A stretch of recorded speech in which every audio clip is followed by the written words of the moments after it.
அன்பான தமிழ் நெஞ்சங்கள் அனைவருக்கும் வணக்கம். நான் ஆர்கே குரு பேசுகிறேன். இன்று பேசப்போவது எதை பற்றி என்றால், பொதுவாக தாய் தந்தையர் வைக்கும் பெயர் ஒன்று இருக்கும் என்றால், அவன் சமூகத்தால் இன்னொரு பட்டப்பெயரை சுமந்துட்டு இருப்பான்.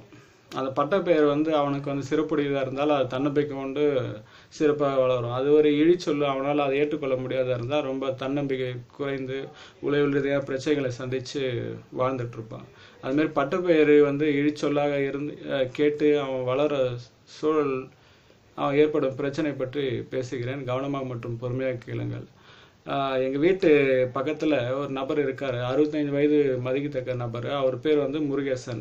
அவர் என்கிட்ட பேசும்போது என்ன சொல்லுவாருன்னா, நான் வயசில் இருக்கும் போதெல்லாம் ரொம்ப கட்டுமஸ்தாக இருப்பேன்பா, ஏன்னா எல்லாரும் முரட்டு முருகேசன் சொல்லுவாங்க.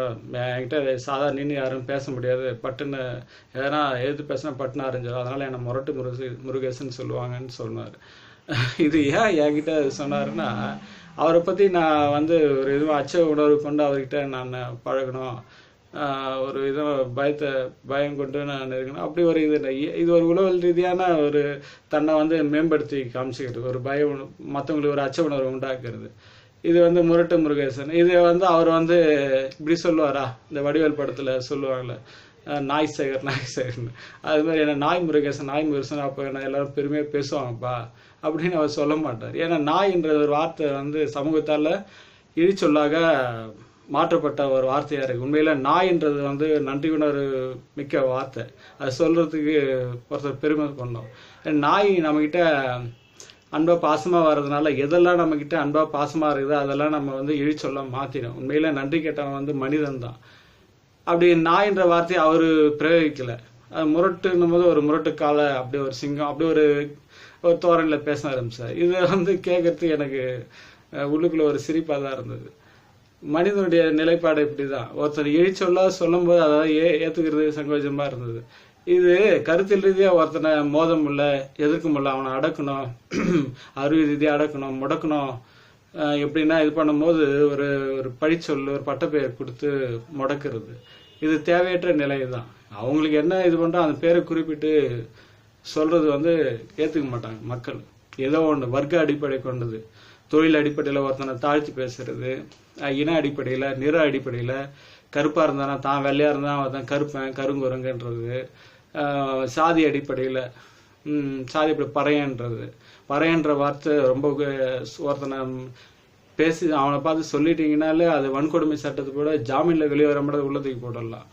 அதுமாரி அந்த வார்த்தை, அது பறைன்றது தொழில் அடிப்படை கொண்ட வார்த்தை. அந்த காலத்தில் அரசனுடைய கட்டளைகளை நாட்டு மக்களுக்கு பறைசாற்றி தெரிவித்தவங்க பறையன்னு சொல்லுவாங்க. உண்மையில பறையன்ற வார்த்தையை தவறு தான்.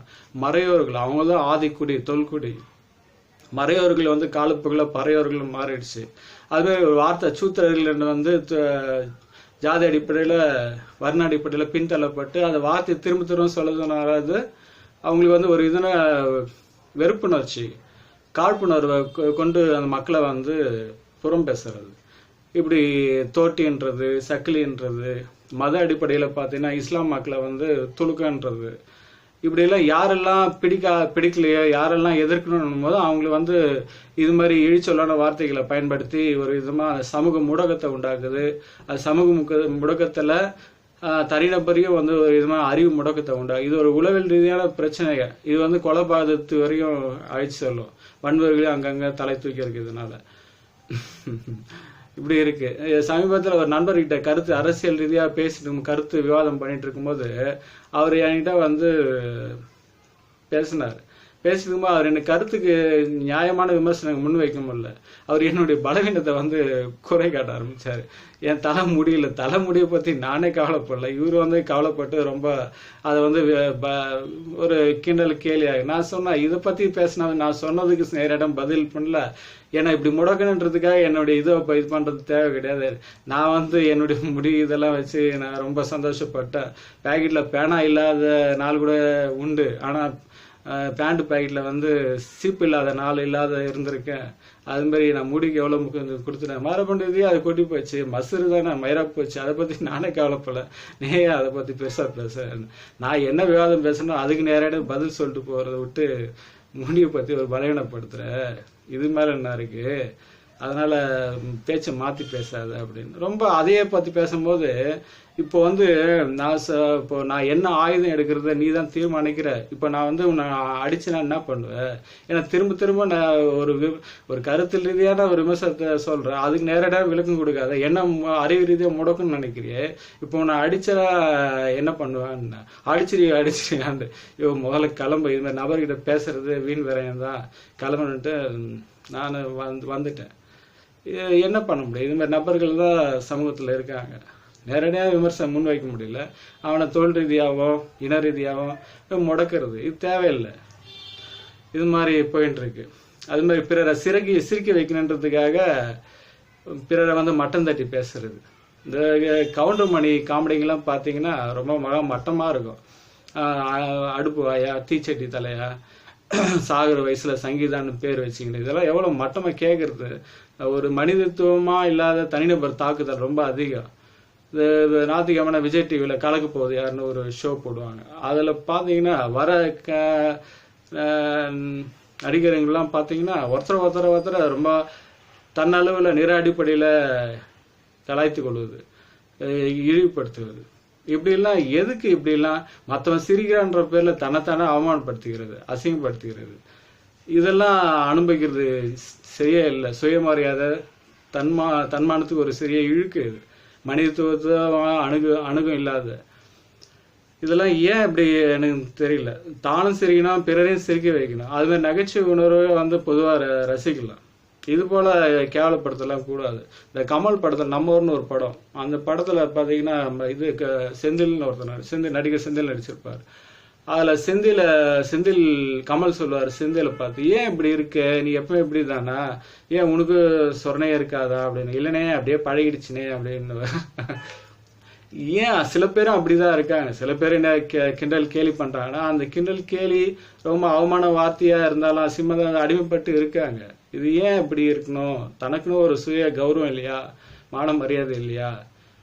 ஏன் ஒரு பூனையை கூட ஒரு 4 செவத்துக்குள்ள அடிச்சுட்டு நீங்க எதிர்த்தீங்கன்னா அந்த பூனை கூட தன்னை காப்பாத்திக்க எதிர்க்குமே. ஒரு மனித பிறவியா இருந்துட்டு ஏன் உங்களை நீங்க ஒரு டிக்னிட்டியை குறைச்சிக்கிறீங்க? உங்களுக்குன்னு ஒரு இது இருக்கு, எதுக்கு நீங்க தலை வணங்காதீங்க? உங்களுக்குன்னு ஒரு சுய மரியாதை இருக்கு. அப்படி இருக்கும்போது நம்மளை தாழ்த்திக்கணும் அப்படின்னு நான் பொதுவான கருத்துக்களை பொதுவாக எல்லாருக்கும் சொல்றது. எனக்கு கம்யூனிஸ்ட் சித்தாந்தம் பிடிக்கும், ஆனால் கம்யூனிஸ்ட் கட்சி சார்ந்தவன் கிடையாது. கம்யூனிஸ்டருடைய ஒவ்வொரு நண்பர்களும், என்னுடைய நண்பர்கள் சில இருக்காங்க, நிறைய பேர் கம்யூனிஸ்ட் தோழர்கள். அவங்க பேசுகிறத பேர் கொண்டு அழைக்க மாட்டாங்க, தோழர் என்று அழைப்பாங்க. அது எவ்வளவு பெரிய வயதான நபர்களா இருந்தாலும் தோழர்ன்ற வார்த்தை ரொம்ப அருமையான செழுமையான வார்த்தை. அது ஒரு பரஸ்பர புரிதல் உணர்வை கொடுக்கும்.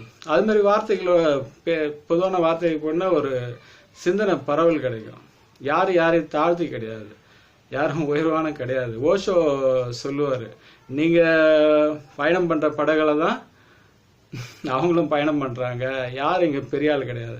எனக்கு ஓஷோ பிடிக்கிறதுக்கு காரணமே அதுதான். அவரு கம்யூனிஸ்ட் பேசாத ஒரு இதான் கம்யூனிஸ்டவாதி. அதான் யாரும் பெரிய ஆள் கிடையாது, யாரையும் மட்டப்படுத்தணும் அவசியம் கிடையாது.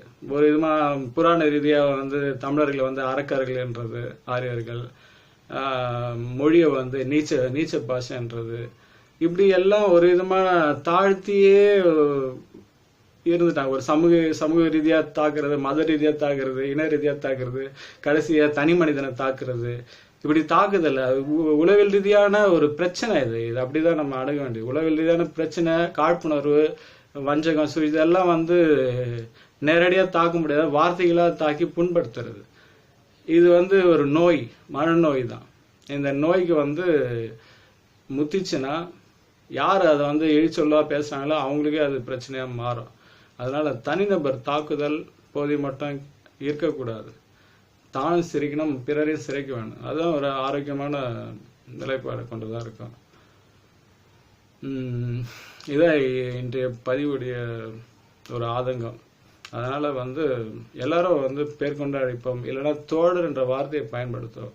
கம்யூனிஸ்டில் அருமையான வார்த்தை தோழர். ஆண் பெண் பாலின பாகுபாடு இல்லாமல் தோழமை கொண்டு எல்லாருக்கும் பழகும். அதனால் நேரம் இருந்தால் மீண்டும் இக்காட்சி பதிவை கேளுங்கள். உங்கள் நண்பர் மற்றும் உறவினருக்கு ஒளிப்பதிவை பகிர்ந்து கொள்ளுங்கள்.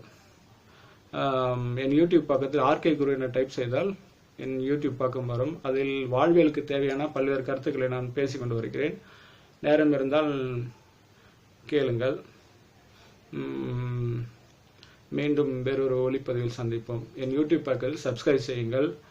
சப்ஸ்கிரைப் பட்டன் பக்கத்திலே பெல் பட்டன் ஒன்று இருக்கும். அதை அழுத்தினால் நான் எப்போதெல்லாம் யூடியூப்பில் பதிவேற்றுகிறோம் அப்போதான் உங்களுக்கு நோட்டிஃபிகேஷன் வரும். அதை நீங்கள் கேட்டு தெரிந்து கொள்ளலாம். மீண்டும் வேறொரு ஒளிப்பதிவில் சந்திப்போம். நன்றி, வணக்கம்.